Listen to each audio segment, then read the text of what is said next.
You're listening to the podcast for all of the news, notes, and breakdowns for your Ohio State Buckeyes. This is Sons of the Shoe with Nick Wilson and Spencer German. It is Sons of the Shoe, Spencer German, Jake Vulinec alongside with you as we get you ready for tomorrow's showdown between Ohio State and the Texas Longhorns in the Cotton Bowl in a snowy Dallas. It should be a fun one. It's going to be an awesome game and a chance to make it to the national championship game, obviously on the line. Jake, first of all, how you been, man? It's been a minute since we had a chance to connect after the Oregon game. But obviously very exciting stuff coming down the pike here on Friday. Yeah, it doesn't get any better than this, right? As the stakes get higher, things get more interesting, more fun. So I'm excited. We got a good matchup coming on Friday.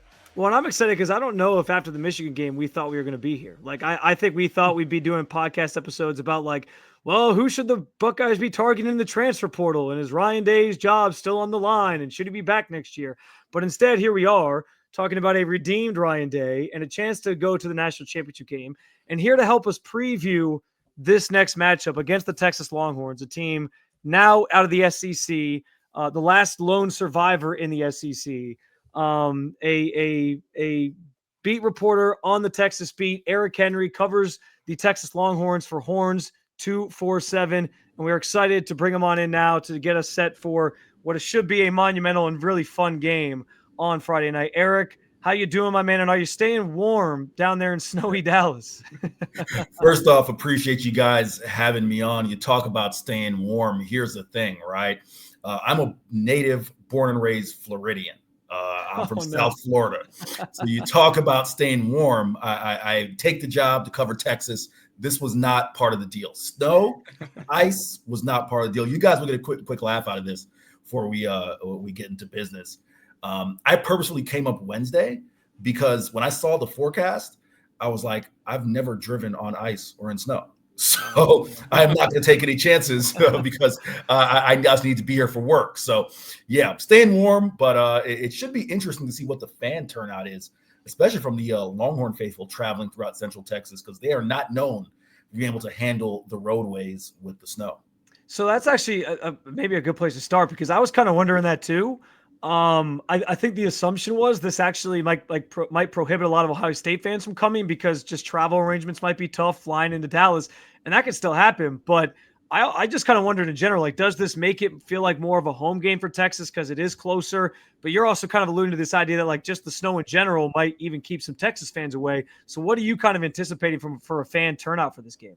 Yeah, I mean, guys, listen, this was kind of, in a weird way, this was a storyline when the college football playoff started, post SEC title game, and just kind of, bring your audience in. Most people know, but for a refresher, the SEC title game's in Atlanta, right? So that was possibly the first of what would be 3 trips to Atlanta. So Texas had a real strong showing for the SEC title game in terms of fan turnout.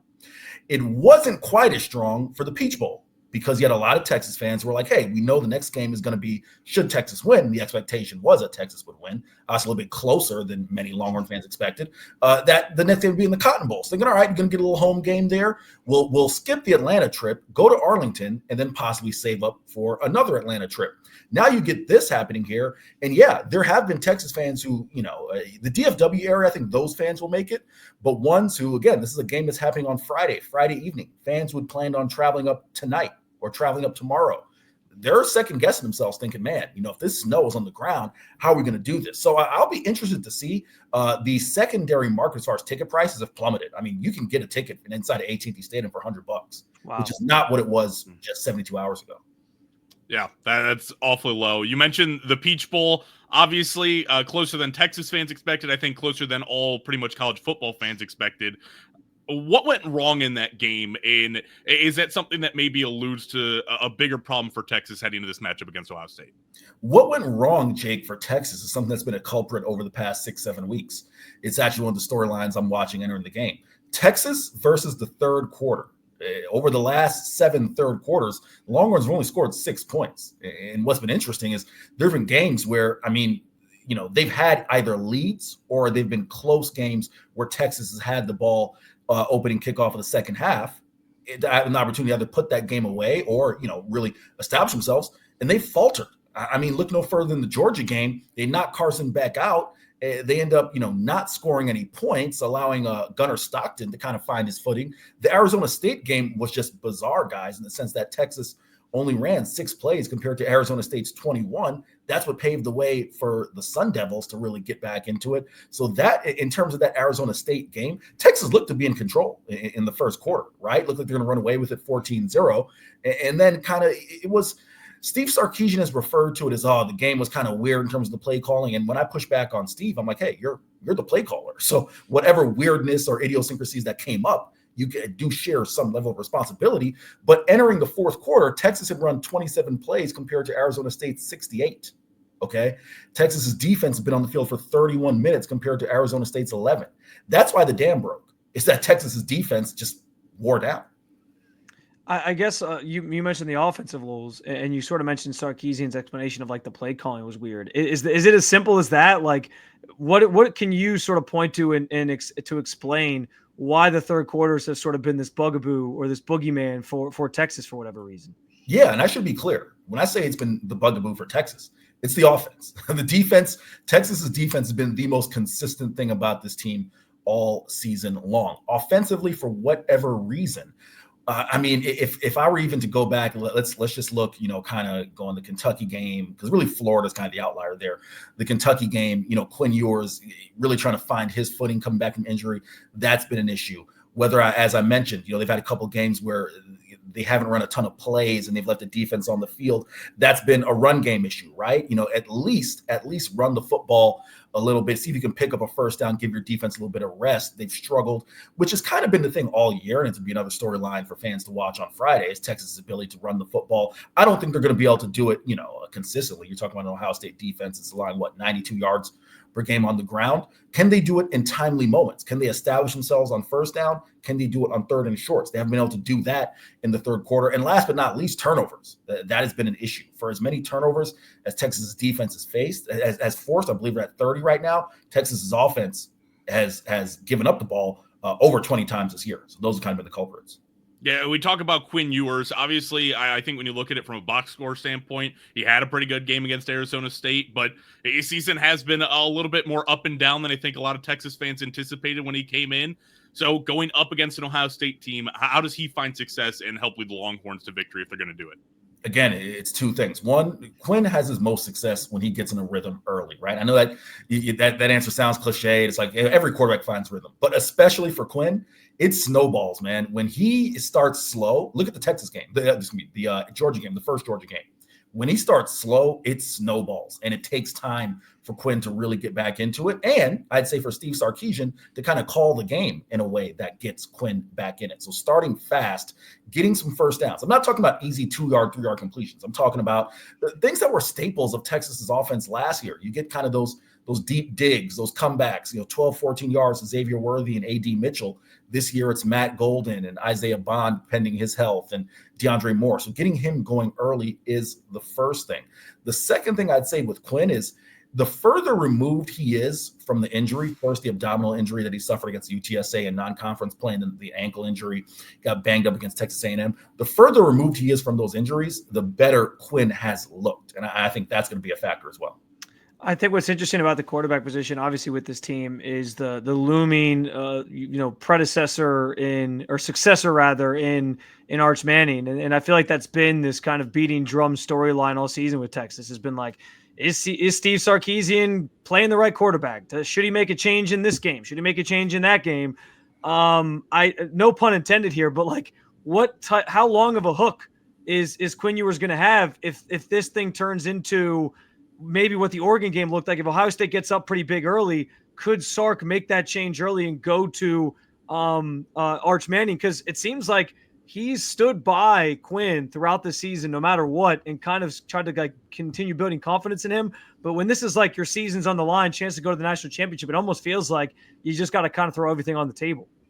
I'm going to kind of speak out of both sides of my mouth here, Spencer. But the first thing I'll say is, to your point, Steve has stood by Quinn, incessantly over the past 2 years, right? And even we just finished up the head coach's press conference here from Ryan Day and Steve Sarkisian. And Steve, again, just, effusive in his praise of Quinn Ewers, right? So there's that aspect.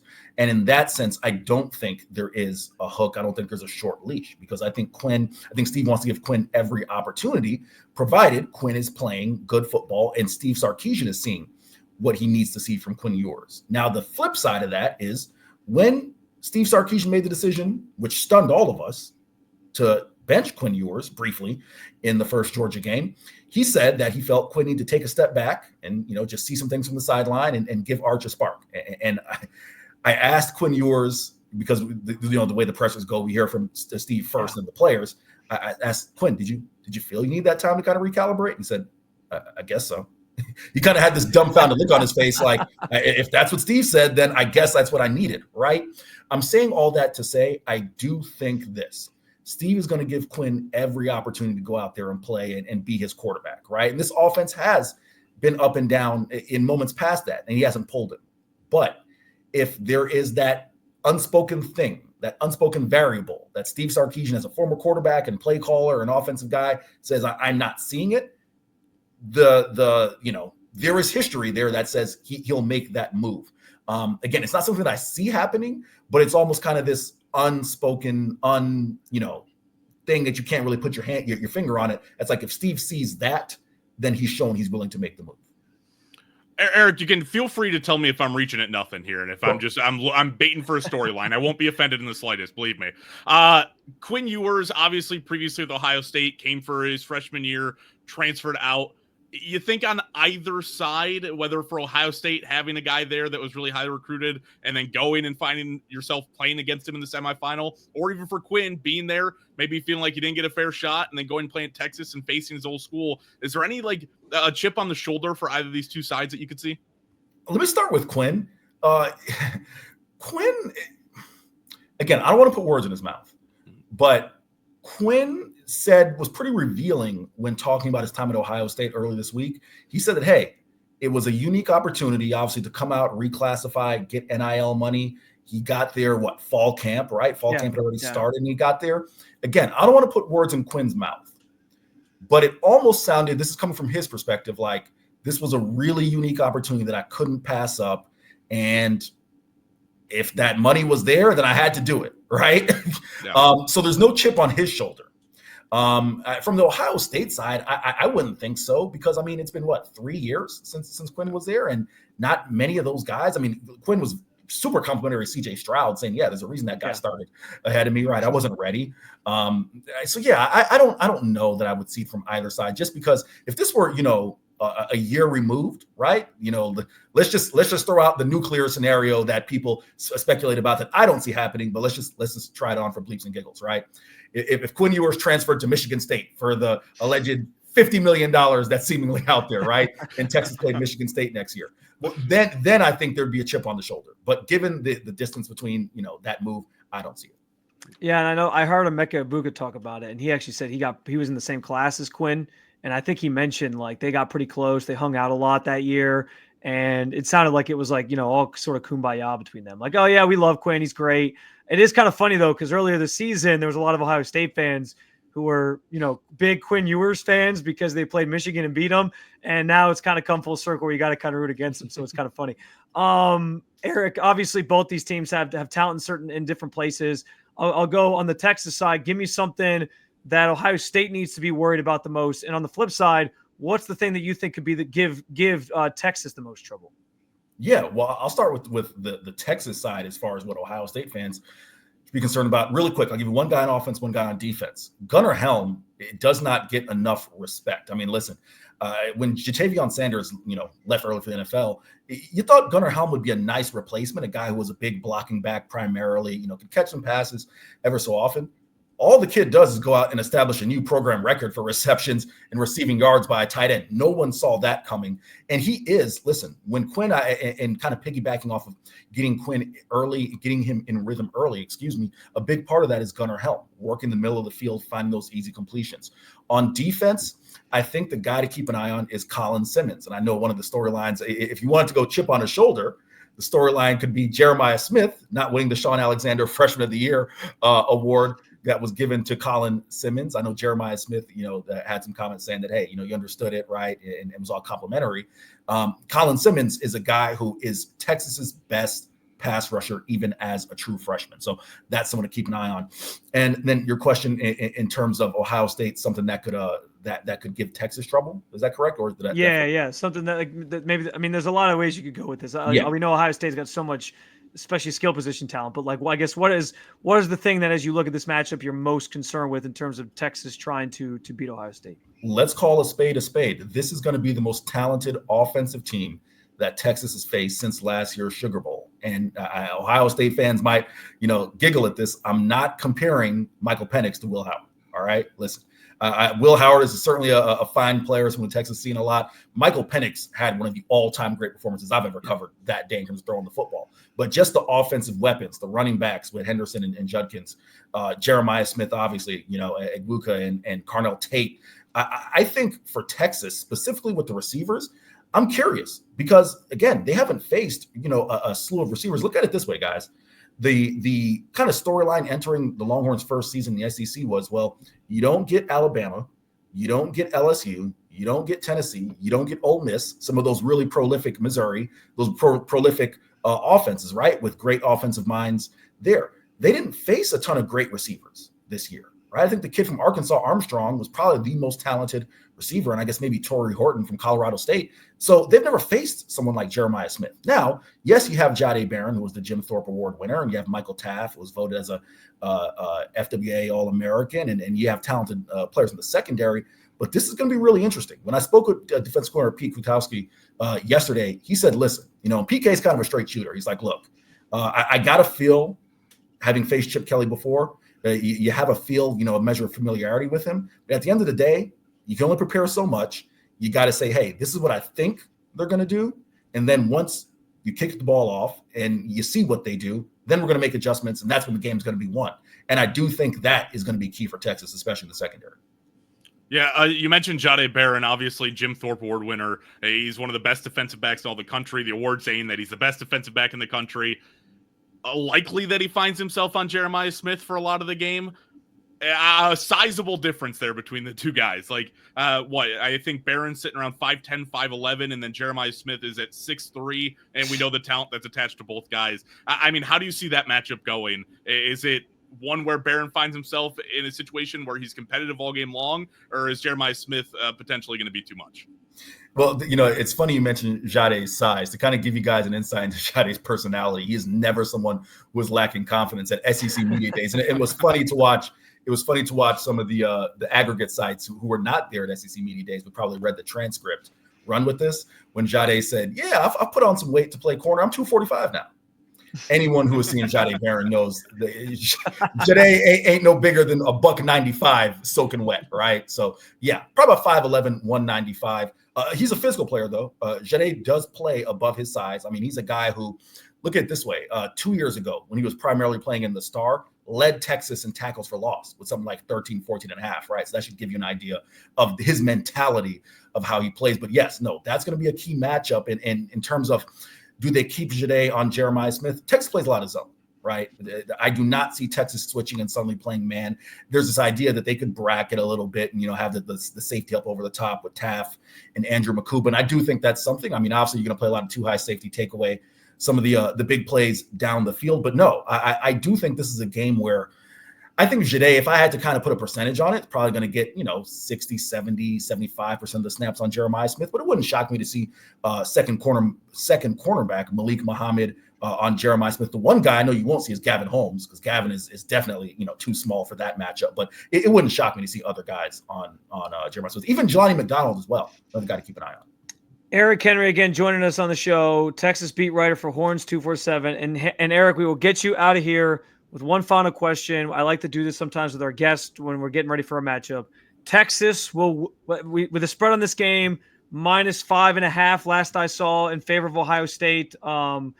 Still somewhat close within the touchdown there. So the Vegas is projecting it's going to be a pretty close game. And I think these two defenses could, muck things up a little bit, make it interesting. But the question for you, Texas wins this game if? Texas wins this game. I'll give you one on offense, one on defense. If they can win on early downs, Texas can win this game. Steve Sarkisian, this offense, you look at the early part of the year when they, went into Michigan, beat them, and Quinn Ewers looked like he was going to be a Heisman candidate. They were really, really good on first down, which allowed them to start fast and find success in that short and intermediate passing game, which set up things for the run. That's one on offense. On defense, if Texas can harass Will Howard, I think that is, to be completely honest with you, I have more faith in Texas's pass rush and their ability to harass Will Howard than I do necessarily Texas's secondary to just, put the clamps down on the talented Ohio State receiving core for 4 quarters. He's Eric Henry, covers the Texas Longhorns over at Horns247. You can follow him on X at Eric C. Henry _. We share a kinship over having an underscore at the end of our Twitter handle. So I enjoy that. Eric, we appreciate the time, my man. I can't thank you enough for giving us some time on the pod. And we're looking forward to this game, and we'll see which team comes out on top. Thanks, Anytime, fellas. Appreciate y'all having me on. Jake and I are going to step aside. When we get back, what worries you the most about the Texas Longhorns? And on the other side of the bracket, which team would you rather face if Ohio State is to advance? We'll talk about it coming up next on Sons of the Shoe.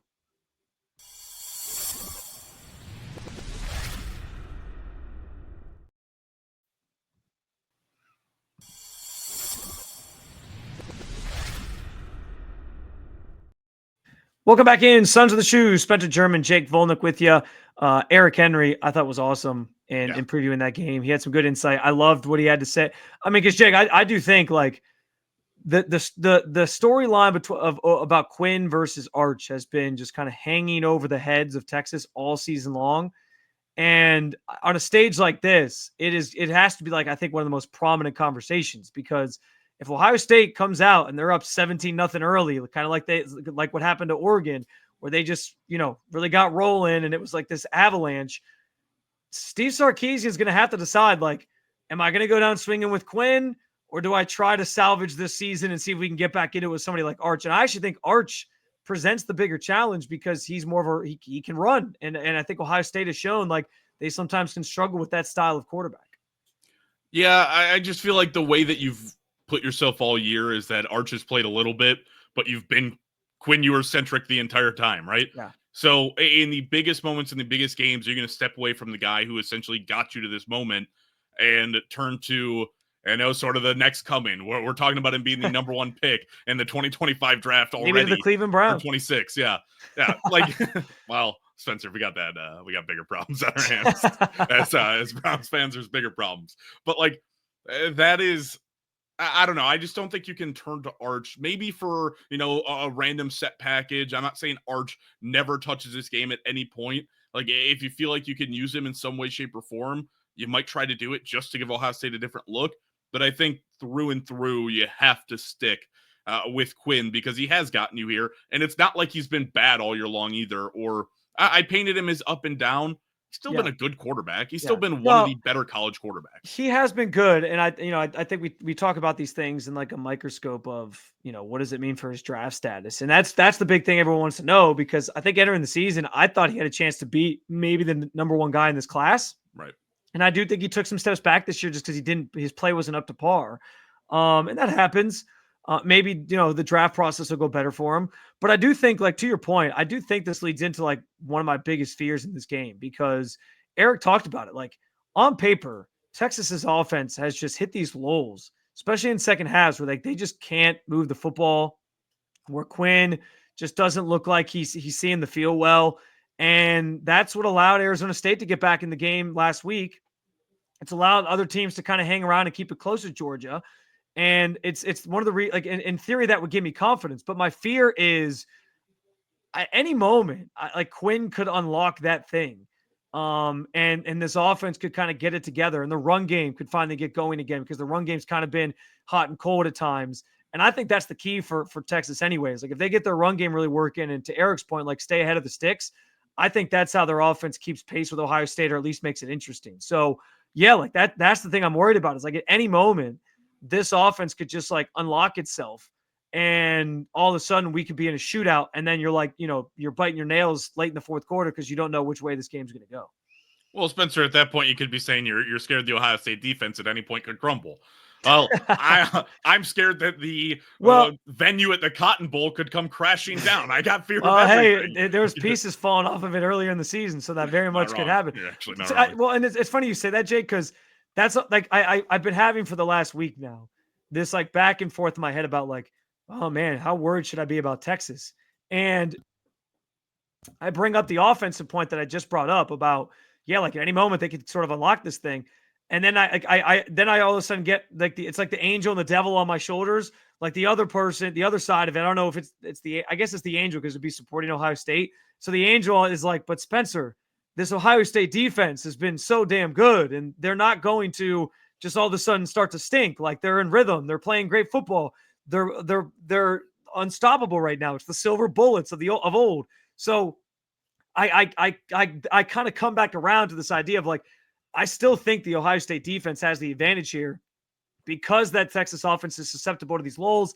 And because like, even if they do figure it out, I still think Ohio State defense is good enough to stop them enough and shut them down enough to, allow their offense to go to work with a lead and sort of protect that. So it's my biggest fear, but it's also the thing that I feel the most confident in, because how many times have I said on this podcast, like this Ohio State defense has been playing at a championship caliber level for weeks before the offense kind of got on board here for the playoff. Yeah, it's time and time again. In the way that I look at it, so the thing that can scare you about this Texas team is they're filled with a lot of talent, right? A lot of star recruits, a lot of guys who, although they haven't put it all together this year, they have the talent to, at some point, if they all manage to go off at the exact same time, they're one of the most dangerous offenses in the entire of college football. But the thing is, I think the way they're built right now and the struggles that they have gone through, it's okay. Sometimes that talent can take you over the lesser teams, right? Sometimes it's talent over the actual scheme. I think it's Lance Riesland, who we have on occasionally, would say it is players over plays, right? That's what it comes down to. Sometimes you just have to give the best players the ball. But for Ohio State, they match that. Their defense is also filled with elite talent, guys who have been here. There are a lot of seniors, a lot of fifth-year guys sitting on here. It's going to be a rehaul for the defense next year, but that should make you feel as good about it as possible. And if you're scared of a team sort of finding it all and clicking, so was that not Oregon? Was Oregon not the offense who had sort of never really faced a true roadblock throughout the season and just was continuously clicking? And this Ohio State defense, at least in the first half, before maybe they pulled off the gas a little bit, they had stifled them completely. The Oregon offense could go nowhere. Like that would be, listen, maybe I'm putting Ohio State's defense too much up on a pedestal right now. I'm raising it to a level that not even they can uphold.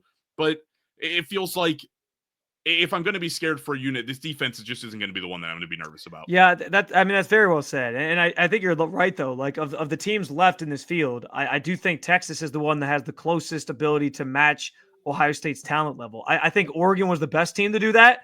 They had really good skill position players at running back, at receivers. I thought their defensive line was really good. Texas's defensive line is really good. I think Oregon's secondary isn't probably quite as good as Texas's is, so that's maybe a concern. But yeah, like that's kind of been my biggest fear. I think the other natural fear, of course, Jake, is like this front seven being as good as it is for Texas. And to Eric's point, if they can get pressure and throw, Will Howard off of his rhythm a little bit, that's huge. Like if you can force some turnovers and get some extra possessions, that's massive. And no team's been able to do that yet in the playoff, but Texas certainly has the blueprint to do so.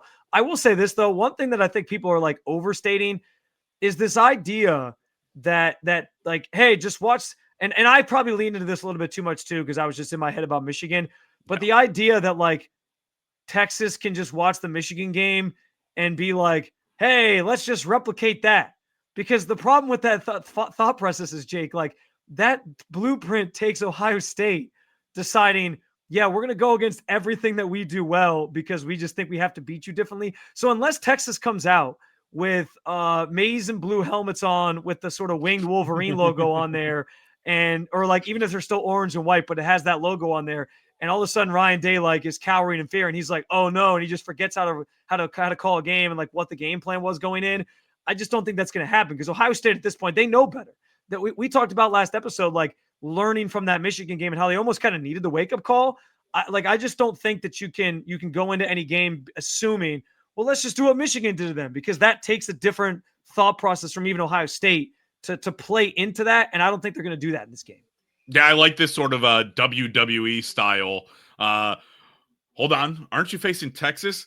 The Wolverines. Yeah, all of a sudden Michigan trots out of the tunnel. Your their gift fight for song starts playing. Your gift for beating Alabama is they get to play Ohio State in the playoff. Congratulations. Yeah, their fight song's playing. They just do the quick cut over to Ryan Day with Texas does like a tap in. They're like, no, you're in for me. I'm tapping you in. I like that. That is the most interesting way this game can go. Hey, that would be the best. New ideas for the college football playoff. I like it. But no, like I don't know. This team Texas in general is one that if you're going to say they're going to follow the Michigan game plan, right? It's sort of that's laid out to you. Okay. Talk about the front sevens you just faced in the last 2 rounds of the playoffs too. Yeah. Could Tennessee not have done that? They had a really strong front seven. That's what we were about with them. Oregon, could they not have done that? They also had a really strong front seven. The blueprint was there for the last 2 teams who, for at least one of those in Oregon, you could argue was a better team this year than Texas. Yeah. Like they could have also followed the blueprint. You can't follow the blueprint when Ohio State's changed the entire way that they play offense. Yeah. Yeah. Like, front seven can create pressure. I think it's dangerous, but you just have to count on Chip Kelly to continue to find ways to get Will Howard to throw from different spots and be comfortable in the pocket and not have to rush his decisions. I think that's well said. And that brings us to the final section of the show here, as we tend to do. We've been having some fun. We usually do the Michigan Panic Meter. We've now revised it to be just each round the team that Ohio State's playing. So we're going to do the Texas Panic Meter. Jake, we'll start with you. What is your Texas Panic Meter level at ahead of this Cotton Bowl matchup? Yeah, can I go? What do you got? It's the very bottom. I know it's been a little bit. It's been a minute. The gray is the least worried. The scarlet is the most worried. Yeah, can I get like light gray? Light gray? Okay. Light gray, right there. Yeah, that's where we're at. Yeah, like I don't think you should be overlooking this team. In no way, shape, or form. They're very good. They're tough. This is a team who can give you a tough matchup week in and week out. It's not like you could be looking ahead to the national championship right now. Yeah. But Ohio State's almost a touchdown favorite for a reason, right? Yeah. They have shown they don't have weaknesses.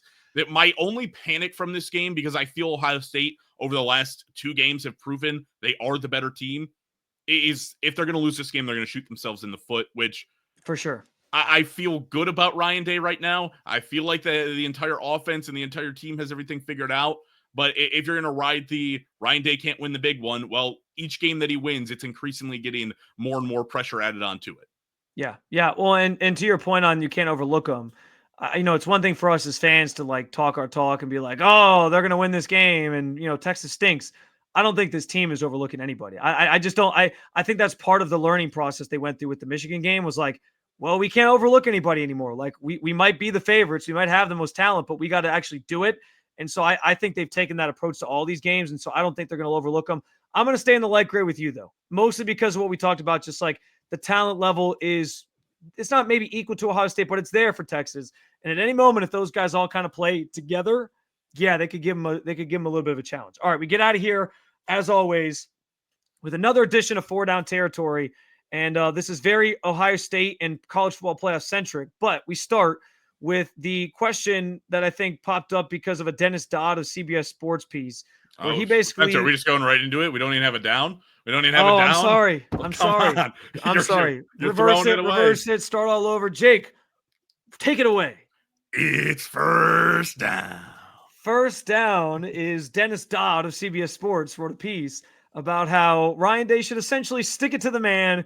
And if he goes and wins a national, well, actually, no matter what happens, whether they win the national championship or not, he wrote, he should just leave for the NFL and leave Ohio State in the dust. Jake, is that a good exit strategy, you think, for Ryan Day to just kind of throw up the middle finger to Ohio State on the way out, if no matter what happens from here? No, absolutely not. You have one of the most coveted jobs in sports. Why are you just leaving to go to the NFL just to leave and go to the NFL? By the way, right when you found success, right when you have maybe a little bit of the monkey off your back, you're going to be like, all right, let me go see if I can handle Dallas Cowboys fans here. Let me see if I can take care of them instead. Because that fan base is totally rational and never upset over anything, right? Like, that's a very easy place to be. They don't have high expectations. No, you're at Ohio State. You just reached the ultimate goal. And I get, like, Jim Harbaugh did the same thing, right? You're at Michigan. You hit the ultimate goal. You were in a good spot, and then you up and left for the NFL. I just think it's different. This is where Ryan Day sort of has planted his flag almost where it feels like he wants to be and is trying to make it feel like, no kidding. But like where he wants to be and where he wants to find success. And I think he's begun to do that. Why leave now? I think if he wins the national championship, like I get why it almost would be like a nice like swan song for him, like walk off, like, see, I knew I could do it and whatever. But I also think like at this point, Ohio State fans I think would be more mad if he did that than even if he like lost in the national championship game. Because I think he's redeemed himself in a way where now fans are like, you know what, I'm okay with Ryan Day coming back. But if he were to just like leave and be like, I'm out of here, bye. I think like that would then make them mad again and be like, who is this guy? Like he shows up, didn't even win a national, like all those things just get like rehashed. I guess if he wins the Natty, it'd be a little bit different, but still, like, I don't know. I think if he wins the Natty, it's the ultimate way for him to be like, hey, I accomplished what you asked, and I'm here to try to do it again. And, you know, we can sort of be kumbaya all together. And it's kind of like this breaking of bread moment for him. So I don't think he would actually do that. I don't think he'd pull that. But also, would the NFL team, in theory here, not have to pay $37 million to get him out of Ohio State? That is true. That feels like a good chunk. Well, and let's face it, if he wins a Natty, he might actually be in line for an extension, if we're being honest with ourselves. So, Jake. It's second down. Second down, there are rumors and reports that Bill Belichick could be actually considering a return to the NFL. A lot of this is actually sparked by his old quarterback. Tom Brady seems like he's pretty interested in pursuing Bill Belichick. And I thought in an interesting move today, as we were recording this show, the Raiders previously were going to keep Tom Telesco, then fired Tom Telesco, which almost kind of signaled like whoever they're bringing in as a coach might get more power than they originally thought. I found that kind of interesting, Jake. I'm not buying though that he's going to leave UNC. I just don't think there's like the juice in the NFL right now for him because I've heard him linked to absolutely no jobs other than I guess the Raiders and like these inklings of it. Even then, like what the ultimate D-bag move would that be, right? Like you're just gonna be like, North Carolina, here I come. We sat down, we talked for hours. I basically have my son coming here. He'll be the guy next in line to take over as the head coach. I've set you up for the future. Oh, hey Tom, what's going on? You want me to play for the coach for the Raiders? Deal. I'm in. All right, sorry, North Carolina. No, I feel like he's not leaving. And was it not supposed to be the sort of FU move to the NFL? Like this is supposed to be the stick it to you, where you didn't want me last year. I don't like the way that things are going. I'll just go to college football. You can't have me anyway. And now all of a sudden the Raiders, and I think there were more teams like to this too, that were he was reached out to by multiple teams, if I'm not mistaken. I could be wrong, but like you had the chance to hire Bill last year, you didn't do it, and now you want to hire him this year, and now he's supposed to be the most coveted thing. Yeah, I don't know. I think Vrabel actually makes sense too over there. If you fire, I think it's gonna be the Patriots and Raiders duking it out for Vrabel. But I will say this: like that $10 million buyout that they added to his contract, I was thinking about it more. Like that was probably somewhat prohibitive of like teams coming and swiping him after like this first year. But it also like 10 million isn't that much, especially when you talk about Ryan Day being like 37 million. Like these NFL teams would pay that if they really wanted Bill. I just don't think there's as much legs to this as maybe it's been made out to be. And that brings us to third down. Third down is a question proposed by Jake, which is a little bit of looking ahead by us, but we're not going to get too far ahead of our skis here in total. On the other side of the bracket, we got Penn State, Notre Dame. Which of those teams would you rather face in the championship if Ohio State is to advance? I personally would rather see Penn State. You've already seen the game. I also think Penn State's taken a massive leap up. So even as a college football fan and taking myself out of the shoes of Ohio State fan, because I think they do have a better chance against Penn State than maybe you do against Notre Dame. But this Penn State team has sort of taken it to the next level, especially offensively and what they've been able to do. I think plus all Big Ten championship, man. Spencer, you know I love to stick it to the SEC guys. You know I love to stick it to the SEC back. Well, you could do that with Notre Dame too, because then it's an independent. But you see, then if you lose, then it's like, well, you guys are just as bad as we were, taken down by the independent. No, all Big Ten would make it feel a lot better. I'm a little nervous about playing Penn State again, mostly because that whole narrative of like it's hard to beat a team twice. We know how that comes into play. I on one hand, I'm like, there's no way Ryan Day loses to James Franklin. But on the other hand, I'm like, I don't want to play them again.